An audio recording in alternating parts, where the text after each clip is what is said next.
Hi friends, ఈ రోజు మనం మన ఫ్యాక్టరీ మరియు యంత్రాల నిర్వహణ, ఉత్పత్తుల కదలిక మరియు పనిని పెంచడం గురించి చర్చించబోతున్నాం. 1000 నుండి 1500 చదరపు అడుగుల విస్తీర్ణం మరియు 25 కిలోల సామర్థ్యం కలిగిన ఫ్యాక్టరీని ఏర్పాటు చేయడంపై దృష్టి పెడతాం. ముందుగా ముడి పదార్థాల సేకరణ మరియు నిల్వ చేయడంతో ప్రారంభిస్తాం.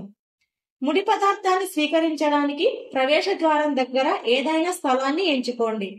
నిల్వ చేయు ప్రాంతం పక్కన ముడి పదార్థాలను అమర్చండి. ఇది ప్రాసెసింగ్, అన్లోడ్ మరియు షిప్పింగ్ కోసం అందుబాటులో ఉండాలి. దీని తర్వాత ముడి జీడిపప్పులను గ్రేడింగ్ చేయడానికి గ్రేడింగ్ మిషన్ ను ఉంచండి. తర్వాత గ్రేడింగ్ అయిన మెటీరియల్ ను తీసుకొని దానిని వేడి చేయడానికి హీటింగ్ మిషన్ ను ఉంచండి. తర్వాత షెల్లింగ్ మిషన్ ను ఉంచండి. పొట్టు తీసిన తర్వాత దానిని వేడిగా ఉంచడానికి డ్రైయింగ్ మిషన్ ను ఉంచండి. తర్వాత పీలింగ్ మిషన్ ను ఉంచండి. విత్తనాలపై పొట్టు తీసివేసిన తర్వాత గ్రేడింగ్ కోసం గ్రేడింగ్ మిషన్ ను ఉంచండి. ఆ తర్వాత తయారు చేసిన జీడిపప్పులను కొలవడానికి ఒక తూకం యంత్రాన్ని ఉంచాలి. తర్వాత ప్యాకేజింగ్ ప్రాంతాన్ని ఏర్పాటు చేయండి.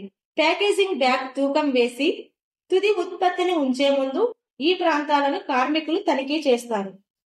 కార్మికులు ప్యాకేజింగ్ పూర్తి చేసిన తర్వాత తుది ఉత్పత్తిని నిల్వ చేయడానికి మరియు పంపిణీ చేయడానికి నిష్క్రమణ దగ్గర ఒక ప్రాంతాన్ని ఏర్పాటు చేయండి. సులభంగా యాక్సెస్ మరియు షిప్పింగ్ కోసం ఏర్పాటు చేయబడిన తుది ఉత్పత్తులను నిల్వ చేయడానికి ఫుడ్వింగ్ యూనిట్లు లేదా ప్యాలెట్ను ఉంచడం మంచిది. ఈ అంశాల జాబితాను తీసుకోవడం ద్వారా మీరు జీడిపప్పును సమర్థవంతంగా ఉత్పత్తి చేయవచ్చు. ఈ వీడియో చూసినందుకు ధన్యవాదములు. ఇలాంటి మరిన్ని వీడియోల కోసం వ్యాపార కోచ్ ఛానల్ కు సబ్స్క్రైబ్ చేసుకోండి.